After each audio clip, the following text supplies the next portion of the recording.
we've just had the debate, is assessment really fit for purpose in the 21st century? You've argued very passionately that it is. Yes. But what's the one thing you think we need to do to strengthen this fit for purpose? I think the one thing we have to do to strengthen this is to unite more than we do now as testing companies. So we can really make a fist when improper use is somewhere the case.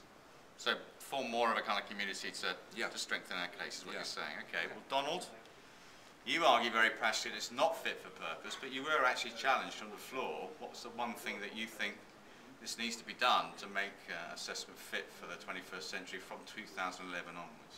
Well, the characteristic feature of the 21st century is undoubtedly technology.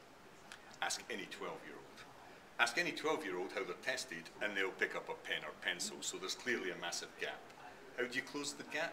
Test companies have to aggressively buy companies that deliver testing through technology, have to lobby for that. They also have to swing the pendulum massively away from just endpoint summative assessment to more passionate or informative assessment and teaching.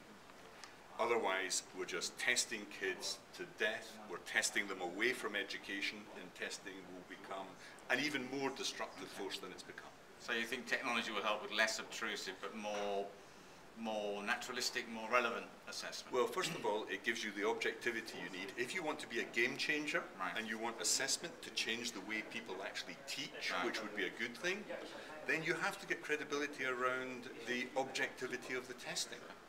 You get that through technology and through underlying analytics and all sorts of techniques there. Then you can start to focus on good teaching and good formative assessment.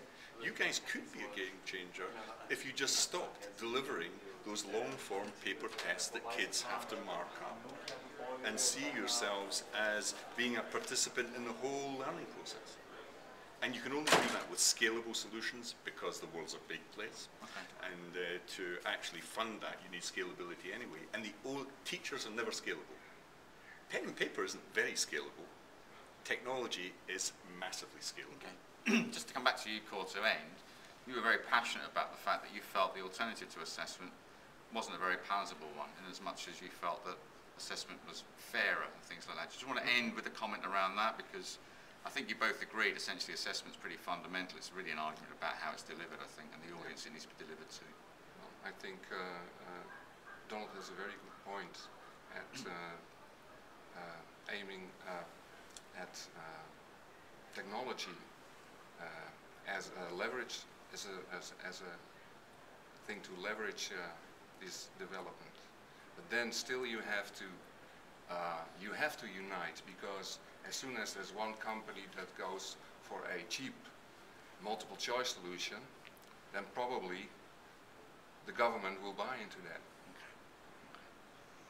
You got a sense of the passion. Actually, these guys were very passionate on the actual day itself, and it was a very well attended session. So thank you both.